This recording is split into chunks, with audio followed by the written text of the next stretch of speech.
Thank you, Presiding Officer. I'm delighted to be called to speak on this debate on Scotland's historic environment, the way forward.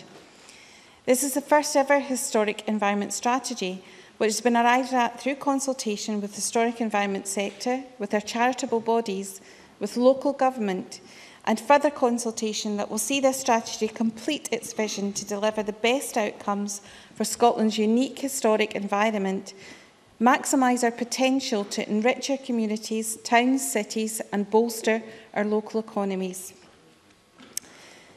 Part of that environment are the memorials that commemorate so much of our history as a nation. Whether it be to great battles such as Loudon Hill, Sheriff Muir or Bannockburn, or the cenotaphs in our town centres that mark the more recent wars, all the more poignant with the 100-year anniversary of the start of First World War next year. In Hamilton, in my region, we have a beautiful archway where the 14 men who were decorated with the Victoria Cross in Lanarkshire are remembered. And we also have the Auchengeek mining disaster memorial, which is a beautifully reinstated, I'm happy to say, monument to remember those miners. Presiding Officer, these are all the more remarkable because many of these are the work of local communities, people who are passionate about their history, about the contribution their area has made to Scotland's history, and who want to commemorate and remember that for future generations. I was honoured to attend the opening of the National Mining Memorial Centre at Lady Victoria Colliery in Newton Grange this weekend. The centre, over 3 floors, remembers all of those whose lives were lost or those who were injured in the mining industry. It was a very poignant day as it was held on the anniversary of the Knockshinnagh mining disaster. And again, all the more impressive because it was being achieved by public donation, by the support of the local community and local authorities, and by the camaraderie of mining areas from across Scotland who'd all contributed in some way. They have a beautiful table that was donated from Ayrshire. This resonates with me as a Lanarkshire lass, as there are so many collieries in my area. And of course, we have the fantastic Industrial Heritage Museum at Summerlee. In Motherwell, we once had some of the most iconic steel factories in the world in the Ravenscraig Towers. Although demolished many years ago, the industrial history has still shaped the landscape in our area, much like our Bings have from the coal industry.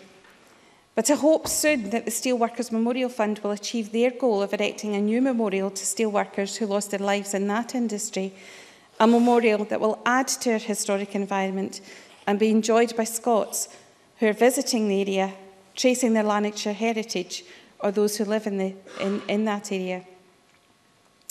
And Presiding Officer, it's the potential for visitors to Lanarkshire that inspires me most about this first national strategy.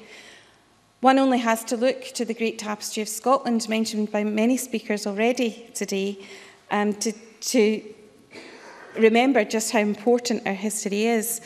The Great Tapestry was the brainchild of one of Scotland's most loved writers, Alexander McCall Smith, who, together with the historian Alison Moffat and with the artistic talents of Andrew Crummy, not to mention the thousands of stitchers from all over Scotland, who have brought together, they've taken his Alistair McCall Smith's vision and produced one of the longest tapestries of the world in one of the biggest community arts projects ever to take place in Scotland.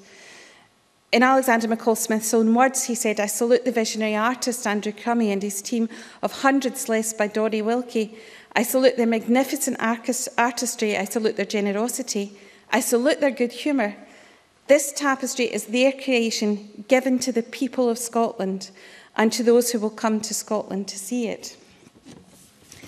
And much of my region is represented in that tapestry. Ravenscraig, the miners, Falkirk Wheel, the Antonine Wall, Cumbernauld, all feature in this fantastic artwork that will enthrall and entertain everyone lucky enough to see it.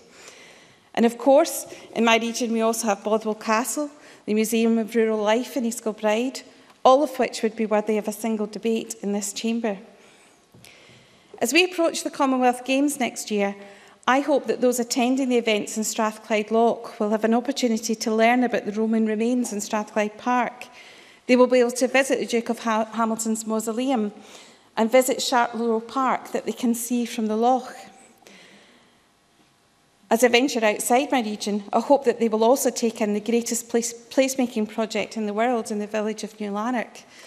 The brainchild of David Dale and Robert Owen, Lanark saw the birth of the cooperative movement, and the World Heritage Site is an incredible example of the preservation of our industrial heritage that teaches and inspires today.